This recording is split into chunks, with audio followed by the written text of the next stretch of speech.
আইপিএলের ৫৬তম ম্যাচ আজকে table topper Rajasthan Royals মোকাবেলা করবেন দিল্লি ক্যাপিটালসের বিরুদ্ধে।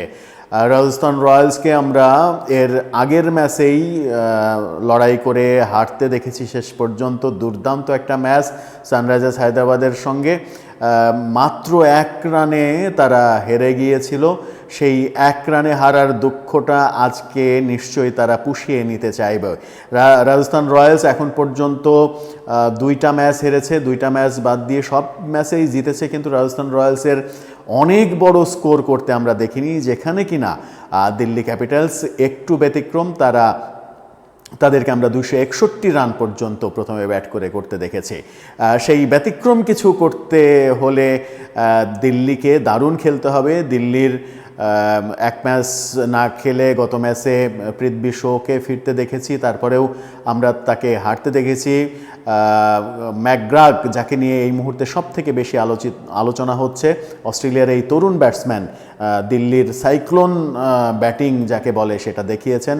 একটা ম্যাচ, একটা ইনিংস তার দেখেছি আমরা ২৭ বলে ৮৫ রান করতে, যে ম্যাচেই তারা ২৬১ রান করেছিল।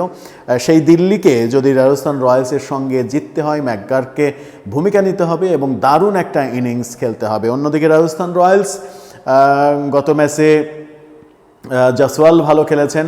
জসওয়াল ভালো যেদিন খেলেছেন তখন জশ বাটলারকে আমরা ব্যর্থ হতে দেখেছি, অধিনায়ক সঞ্জু স্যামসনকে ব্যর্থ হতে দেখেছি, মাত্র ১ রানে ২ উইকেট পড়ে যেতে দেখেছি। তারপরেও জসওয়াল এবং রায়ান পরাগের দুর্দান্ত ব্যাটিং কিন্তু প্রমাণ করে তাদের batting depth, middle order, lower order সব কিছুই দুর্দান্ত।